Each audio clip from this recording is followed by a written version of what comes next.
Can you get a favorite to Tyrann memory? When don't I, man? As many interceptions he's taken back, I love playing with him simply for the fact that it meant so much for him to play for the New Orleans Saints.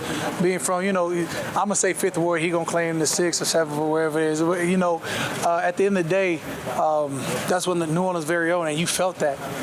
So my favorite plays, he was able to take one to the crib, a little interception, a little shootout. I saw all the highlights yesterday. Just give me, you get all the feels back. You're like, dang, it's time. It's for training camp for me. Okay. At the same time, you saw Jimmy Graham retire. On the backside, there was Dallin Hoker. So shout out to the guys who are okay with their careers being done. Jimmy just finished the Arctic Challenge. He just rode across shark-infested, ice-infested, polar bear-infested waters, and was like that's the thing to do after you retire. I promise you, whenever I do retire, that will not be me. And then, of course, Dallin Hoker, who was so young, ended up retiring too, right? And it makes you realize, each one of these plays, each one of these days aren't just given to us. These are earned.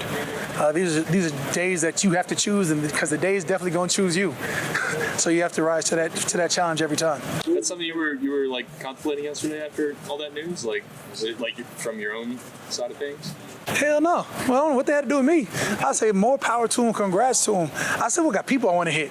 So until this gets out of my blood, I can't go home with this type of energy. No, I guess I wasn't saying like about you retiring. I was just saying, but just realizing the end comes for everybody. Of course not.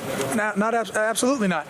I remember there was a training camp where Patrick Robinson was a corner for us for numerous years. First round pick, left, came back, and his final day, he was like 3 weeks into training camp, and just like was walking out like, Cam, appreciate you, dog. It's been such a pleasure to watch you play. I'm out. And I was like, all right, bro, I see you in meetings. He's like, no, I'm out. I was like, all right, I'll see you tomorrow. And it took me a second. That one touched me because he was in building. I was like, dang. Yeah, he chose today. And so sometimes you choose violence and sometimes you choose peace. And like me, I'm gonna bring my hands to work and choose violence every day. I love it. I need it. I love my locker room. Right now, I couldn't imagine me not waking up to head towards football. There's been one goal since the end of last year, with the frustrations I've had last year, was to be the best version of me this year. How's that going? I mean, what I think is a silver hair situation. If I feel like a Valerian, I do in fact feel like a Valerian. I feel like I'm a front of the defense. I'm holding that line. There's people that are afraid to come this way because of the hair, but it's probably because of the hands. Have you named the dragon? I have not. We're not in season yet. You give me the season, and I'll know what kind of monster we're going to be. Preseason? Come on, preseason. I'm gonna be evading people. Don't touch me. Get me to week 1. Being that guy in the middle of the defense, offenses want to go after, getting into Brandon Staley's scheme. How has the buy-in been and just the reputation of the scheme? Oh, man, you bring in a guy like Justin Reed. You've got, of course, Demar Davis. You pay Pete Warner last year.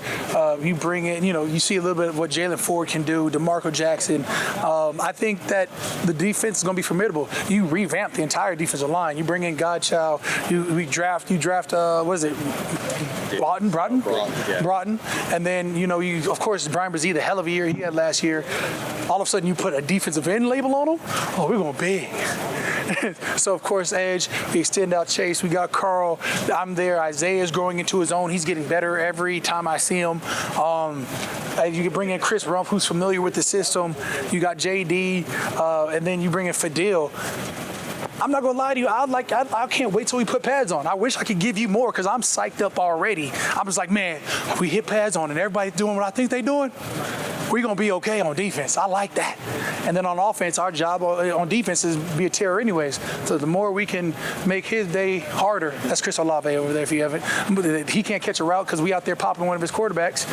That's a great day for us and a terrible day for them, and then they have to respond. And we're gonna make them respond. One of the things that makes them different compared to other DCs you've had. Man, you know what? He seems a lot similar to DA just in terms of temperament. He's bringing a very calm, hey, this is analytics, this, stats, this is where I want us to be, this is how we're going to get there. And it's very on brand and forward with it. And so we can expect this consistency. And yet there's a consistency to the standard, too. He's already talking about pursuit. He's already talking about effort. He's talking about mentality. He's talking about, hey, we are going to play a physical, fast brand of football. And you can buy into that. One of the things that Kellen was saying yesterday is he's always done a really good job of getting one-on-ones for his guys. I love that. Like, can you see that in just like the way it's kind of been built out so far? We're on 7-on-7 mode. I don't know. Let me get pads on. No, but just in yes, in theory, I see it. I see it all. On paper, yes, we look like we are one-on-one kings. We are going to win each and every one of these one-on-ones. I think that it all is great till we put pads on and we see live bullets. So I will say, hell yeah, we look phenomenal today. How do you describe Kellen Moore's personality? How do you describe Kellen Moore's personality? He smiles a lot. Right. The field for a head coach, just in our experience. Like, do you find like He's a quarterback. Quarterback, have you ever heard me talk about quarterbacks? They're really good people. And at the same time, they're always very calculative. So he's smiling, but in my mind, he's scheming. So I'm going to call him low-key for now. You know what I'm saying? Like, there's some menace behind his smile because he's thinking of how best to take advantage of the situation at hand. Maybe still an early question for you, but just your early impressions of Jay Rogers, getting to work with him in the edge room. Yeah, Jay Rogers, he brings high energy. He's always like, hey man, come here. This is what we're going to do. We're always working, and I enjoy that. I don't know if he knows what New Orleans heat is, but we've sort of been working through that. Like today was a hot day. Like no, today was a 65er. We can do all that work in the 65er. Okay, if we do this amount of work on a hot day, we may have some people fall down. Just know, I'm built for it. Not a lot of people are. Yes. Besides not having guys on, did you have a favorite part of today? My favorite part of today is being out there with young Broad, and he was like, hey, big dog, I'm about to shoot it. I said, hey, when we put pads on, keep that same mentality. When you shoot a gap, that means I can play around with how I'm going to attack this tackle. And finally got the goals. Man, I'll say, you see, I'm just going to leave. Like, I feel like this is a great color matchup, you know? Like, I didn't leave it up there for a reason, but I'm glad you brought it up. I think, gold jerseys has been a long time coming. I'm not going to say it's like my baby, but it's a John Bumgarner and myself. I feel like I was pestering him for a lot of years, which he pestered a lot of people up top, and then I realized it wasn't him, it was them, and then I went up top today.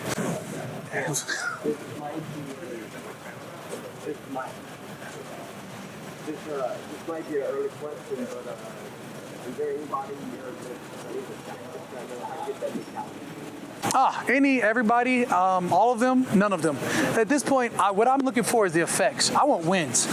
I've had as much success as anybody in the league, minus a DPOI. I think I got robbed one year, but that's just personal bias here. Like in terms of accolades, I'm headed towards season, so I could care less what has happened before. I could care less how many sacks I have in a game, which those are great. We'll talk about them after season. But right now, I want wins.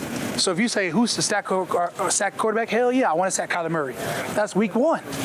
And then whoever week 2 is. I don't know who week 2 is. Apparently we play the Bills week 4 because one of the fans told me, he's like, how do you feel about Ryan Nielsen being in Buffalo? We play in week 4. So that's the only other week I have in my mind right now. But it's week 1, Arizona Cardinals, Kyler Murray. I think he's 6 foot now, right? How does a defensive guy approach a quarterback battle in competition on his own team? How do you do that? I don't know. I mean, Look, don't ask a quarterback. What does a quarterback have to do with me? patience. You obviously wouldn't figure it out, but you have nothing, like you said, you have no dog in the fight.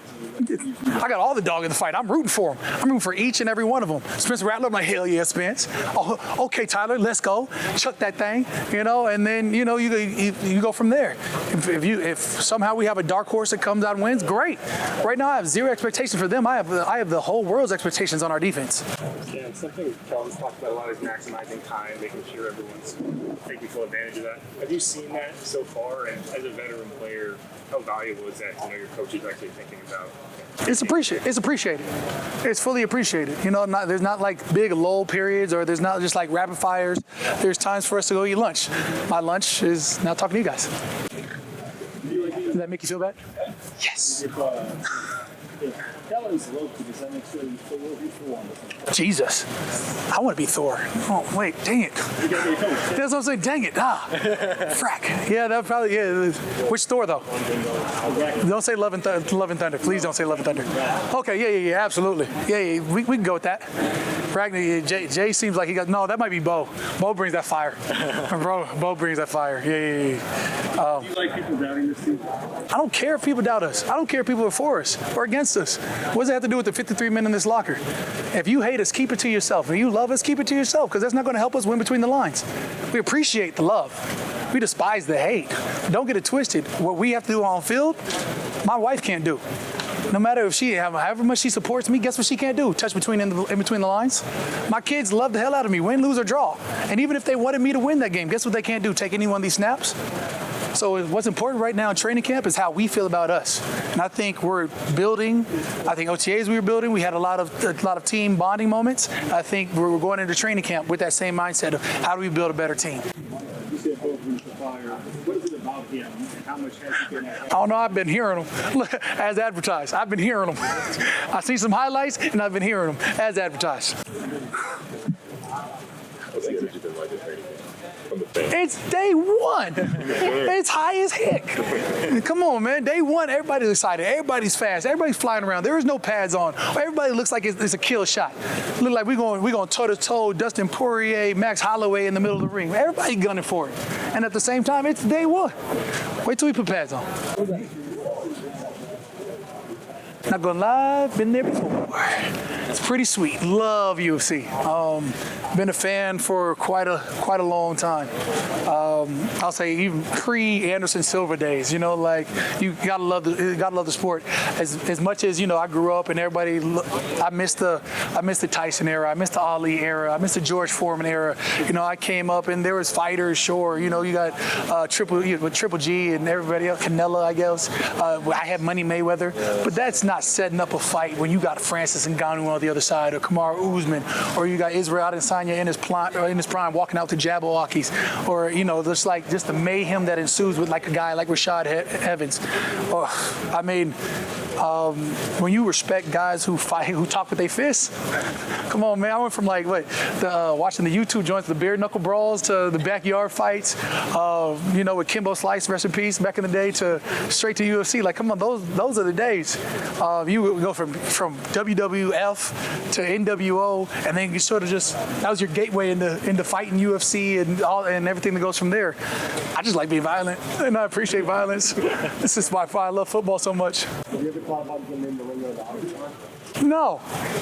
No. I mean, to have to relearn a craft? No, you realize I've dedicated my life to football since I was 13? I don't want to rededicate anything. Never mind. We'll leave that there for off camera. It's like being remarried again. No, this is it. Till death do us part. Can you talk about your foundation and all the work that you do? Man, the Cam Jordan Foundation. I'm still so psyched that we're able to send 4 kids to school. I think they're going to school this month. Nope, next month, August. Yeah, so we sent 4 kids to in-state schools. We're looking to do so much more. We just did a pickleball tournament. I think we got a dinner coming up September 15th. Of course, we're going to do. I think we're putting together plans for a backpack drive. So stick tuned for those details. But now I'm in training camp. I get so singly focused. I let the foundation sort of take over. I'm like, this is what I want. This is what I want. This is what I want. Goodbye. Because now I'm in training camp. I'm in mode. I want to be the best version of me that I can be. And then I'm gonna look up and it's gonna be September. Like, oh, this week we got this drive. This week we got a dinner. This week we're going to this school. I'll worry about that when the time comes. I just know that this offseason has been phenomenal for the foundation, Cam Jordan Foundation. We've got so much more things to do in the city. I thank you for the Cam Jordan Day. I thank you for just the opportunity to serve New Orleans, and I can't wait to give more on the field and off the field. That's my last question. Goodbye.